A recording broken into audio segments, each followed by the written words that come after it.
Hello hi guys, मेरा नाम है ज्योति और आपका मेरे चैनल एक्चुअली अगेन पे स्वागत है। और हम पढ़ने वाले हैं आज कार्यालय पत्राचार की विधि, यानी कि जो कार्यालय पत्र होते हैं उसकी विधि, यानी कि उसका प्रारूप मतलब उसका रूप कैसा होता है, उसमें कौन कौन सी चीज़ें इंक्लूड करनी चाहिए, कौन कौन सी चीज़ें इंक्लूड नहीं करनी चाहिए, हम यहाँ पे आज वो पढ़ेंगे। विधि मतलब कि कार्यालय पत्र कैसा है उसका एक खाका हम देखेंगे। ओके, खाका यानी कि बस एक कच्चा रूप हम उसका देखेंगे। ओके, चलिए पढ़ते हैं। इसके अंतर्गत जिस कार्यालय या उसके विभाग से पत्र भेजा जाता है, सर्वप्रथम उसका नाम शीर्षक के तौर पर लिखा जाता है। ठीक है, जैसे कि मोस्टली जैसे पत्र होते हैं ऊपर में एक नाम होता है, या फिर ये कहिए कि संस्था का नाम होता है। सेवा में जैसे हम लिखते हैं मोस्टली स्कूल कॉलेज में, सेवा में श्रीमती प्रधानाचार्य जी।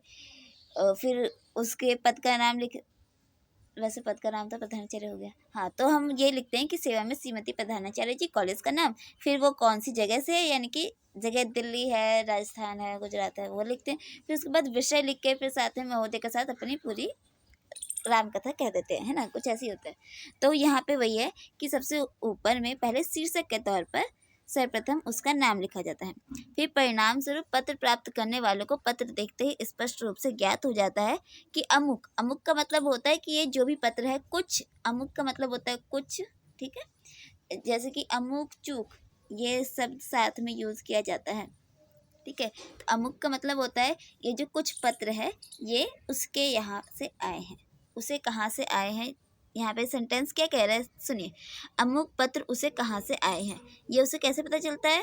क्योंकि जो पत्र है, पत्र के ऊपर में उसका नाम लिखा हुआ है कि आखिर वो कहाँ से आया है। ठीक है, तो आगे पढ़ते हैं। पत्र में दो प्रकार के शीर्षक लिखने का प्रचलन होता है, एक अपना और एक जिसे भेजा जा रहा है। ठीक है, दो नाम लिखने का प्रचलन होता है। पहले में सबसे पहले पृष्ठ के ऊपरी भाग पर मध्य में पत्र क्रमांक लिखा जाता है कि पत्र का क्रमांक क्या है। उसके बाद पत्र कहाँ से भेजा गया है, उस अमुक कार्यालय या विभाग का नाम और पता दिया जाता है। यानी कि सबसे पहले जैसे कि मैं किसी को पत्र भेज रही हूँ, जैसे कि मेरा नाम है ज्योति और मैं क्या हूँ, चलो मैं जल संसाधन से बिलोंग करती हूँ और मेरे को वित्तीय संसाधन को भेजना है। ठीक है, या फिर वित्तीय विभाग को भेजना है, मैं जल विभाग से हूँ, मेरे को वित्तीय विभाग को भेजना है। तो सबसे पहले ऊपर में क्रमांक डालेंगे कि पत्र का क्रमांक क्या है, यानी कि पत्र का क्रमांक क्या है, पहला है, दूसरा है, तीसरा, कितनी बार पत्र भेज रही हूँ। ठीक है, वो डालेंगे। फिर उसके बाद मैं अपना पता लिखूंगी। ठीक है, यहाँ पे लिखा हुआ है ना, सबसे पहले पृष्ठ के ऊपरी भाग पर मध्य में पत्र क्रमांक लिखा जाता है। उसके बाद पत्र कहाँ से भेजा जा रहा है, यानी कि मेरे थ्रू भेजा जा रहा है, मेरे से भेजा जा रहा है, तो मैं अपना कार्यालय विभाग का नाम वहाँ पे पता डाल दूंगी। साथ ही पत्र के दाईं ओर यानी कि राइट हैंड साइड पता भेजने की तिथि, यानी कि आज की डेट क्या है। ठीक है, आज मैं पत्र भेज रही हूँ और आज के आज ही मेरे को भेजना है, उसे कंप्लीट आज ही करना है। ठीक है ना, ये नहीं कि आधा आज किया, आधा कल, फिर आधा परसों, नहीं।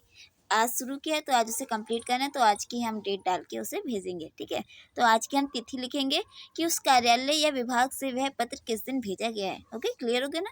दूसरे में पत्र के ऊपरी भाग पर मध्य में कार्यालय या विभाग का नाम व पता लिखा जाता है। ठीक है, पहले मैंने अपना पता लिखा, फिर उसके बाद एक दो लाइन छोड़ के जिसे पत्र जाना है, ठीक है, उसका नाम और पता लिखेंगे तथा क्रमांक, यानी कि कौन से क्रम से है, उसके नीचे बाईं ओर तथा दाईं ओर पता व दिनांक लिखा जाता है। ठीक है, बाईं ओर मतलब कि लेफ्ट हैंड साइड और दाईं ओर मतलब कि राइट हैंड साइड, वहाँ पे पता, यानी कि जो बाईं साइड होती है वहाँ पर हम पता लिखते हैं और दाएं साइड दिनांक लिखते हैं। ओके, तो क्रमांक में पत्र संख्या, फाइल संख्या तथा वर्ष का उल्लेख रहता है। अब यहाँ पे एग्जाम्पल के तौर पे यहाँ पे हैगा कि सबसे पहले क्रम संख्या लिखते हैं, फिर मेरे थ्रू भेजा जा रहा है। ठीक है ना, मेरे थ्रू भेजा जा रहा है तो सबसे पहले अपना पता लिखेंगे कि भारत सरकार, गृह मंत्रालय, राजभाषा विभाग, केंद्रीय हिंदी प्रशिक्षण संस्थान, और फिर कहाँ भेजा जा रहा है उस जगह का पता लिखते हैं। जैसे 7वीं तल, पर्यावरण विभाग, लोधी रोड, नई दिल्ली, 3 दिनांक 7 नवंबर 2017। ठीक है, इस जगह पे भेजा जा रहा है। और एक और प्रचलन में है। ठीक है, प्रचलन में क्या है, यहाँ पे देखो क्रम संख्या को यहाँ पे बताया जा रहा है। इसमें क्रम संख्या पहले ऊपर में बताई गई थी कि पत्र की क्रम संख्या क्या है, वो हम पहले ऊपर में लिखे थे और यहाँ पे अब हम बीच में लिख रहे हैं। यानी कि 2 टाइप्स के ऐसे चलन है कि लोग जो है ऐसे यूज़ करते हैं, 2 तरीके से लोग कार्यालय पत्र को ऐसे यूज़ करते हैं। उसमें क्रम संख्या कोई ऊपर में डाल देता है तो कोई बीच में डाल देता है, ठीक है। तो इसे ज़्यादा समझाने की आवश्यकता नहीं पड़ेगी मेरे को जहाँ तक लगता है।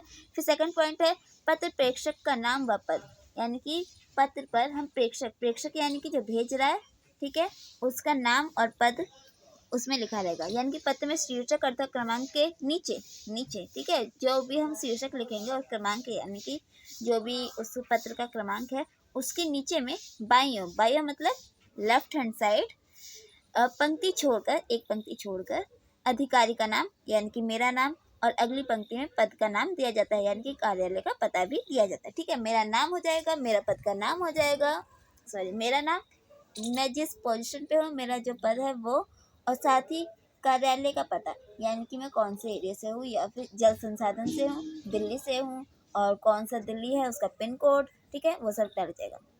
अब एग्जाम्पल में देखो, जैसे कि प्रेषक का नाम, जैसे कि राकेश जोशी जो कि संयुक्त सचिव है, और एक और एग्जाम्पल है प्रेषक यानी कि जो भेज रहा है, ठीक है ना, राजेश जोशी है, संयुक्त सचिव है, वित्त मंत्रालय से है, भारत सरकार, नई दिल्ली से, ठीक है।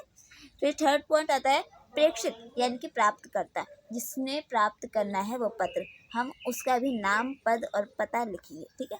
जैसे कि सेवा में श्री कृष्ण चंद्र अवर सचिव, शिक्षा मंत्रालय, भारत सरकार, नई दिल्ली, ठीक है। पहले अपना पता, फिर जिसे भेजा जा रहा है उसका पता। फिर उसके बाद फोर्थ पॉइंट आता है विषय निर्देश, यानी कि हम हर जितने भी आप लेटर देख लो, चाहे वो औपचारिक हो या फिर अनौपचारिक हो, अनौपचारिक में नहीं होता है, लेकिन औपचारिक में विषय होता है, सब्जेक्ट होता ही होता है। चाहे आप बैंक में देखो, चाहे कहीं पे भी देखो, चाहे स्कूल कॉलेज कहीं पे भी देखो, वहाँ पे विषय होता है, ठीक है।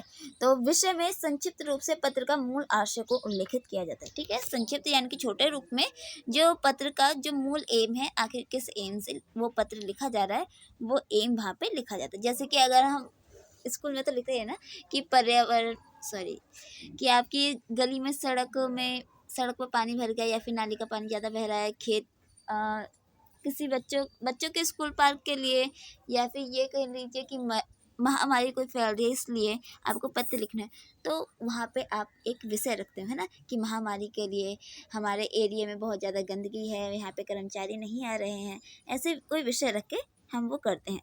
तो यहाँ पे वही है विषय, जैसे कि हिंदी के प्रचार प्रसार हेतु आर्थिक सहायता योजना के संबंध में ये पत्र लिखा जा रहा है, ठीक है। फिर उसके बाद अगला पॉइंट आता है संबोधन यानी कि हम जिसे संबोधित करके ये पत्र लिखने वाले हैं, जिसे महोदय महोदया जैसे लिखते हैं, ठीक है, और इंग्लिश में डियर सर एंड मैम। विशेष संकेत के पश्चात संबंधित अधिकारी या कर्मचारी के लिए संबोधन लगाया जाता है, जैसे कि महोदय महोदया, माननीय महोदय या फिर माननीय महोदया, ओके। फिर 6 पॉइंट आता है पत्र की मुख्य विषय वस्तु, जिसे कलेवर और बॉडी कहते हैं, ठीक है। जो भी पत्र के बीच में हमें जो भी मटेरियल रामकथा हमें वहाँ पे डालनी है, वो सब यहाँ पे हम डालते हैं, उसे हम हिंदी में कलेवर कहते हैं, ठीक है। और इंग्लिश में अगर आपको कलेवर से थोड़ा कंफ्यूजन हो तो साथ में ब्रैकेट में उसे बॉडी भी लिख लेना, ठीक है। चलिए आगे।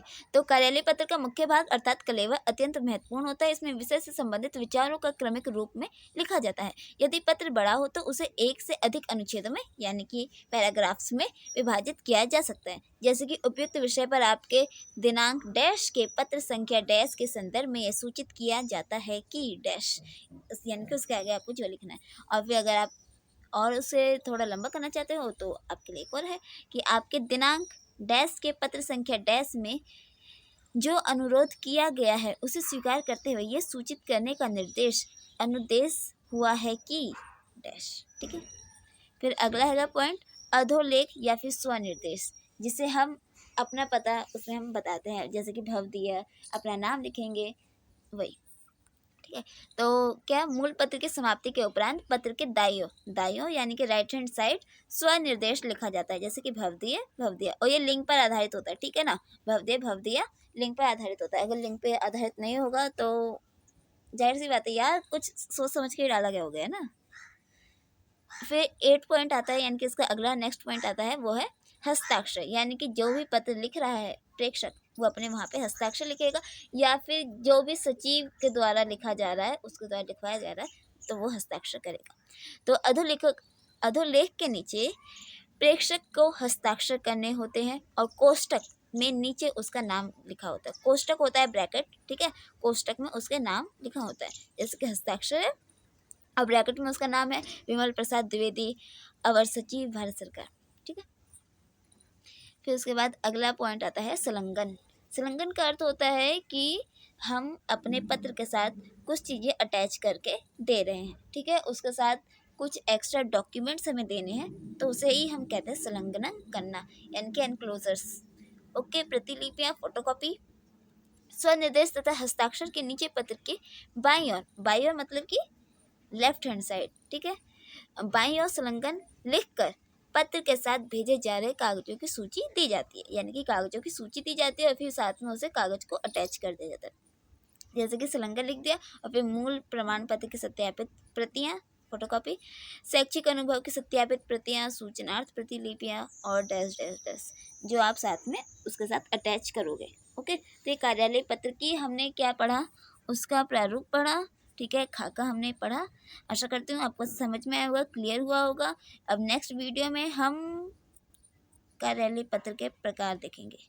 कार्यालय पत्र, कितने प्रकार के कार्यालय पत्र निर्गत यानी कि एक कार्यालय से दूसरे कार्यालय में भेजे जाते हैं। ओके, आज की वीडियो में इतना ही। नेक्स्ट वीडियो में हम पढ़ेंगे कार्यालय से निर्गत पत्र, यानी कि एक कार्यालय में और कितने अन्य प्रकार के पत्र होते हैं, वो सब पढ़ेंगे और उसकी रूपरेखा देखेंगे। ओके फ्रेंड्स, आशा करते हैं आपको समझ में आया होगा। Bye bye, take care.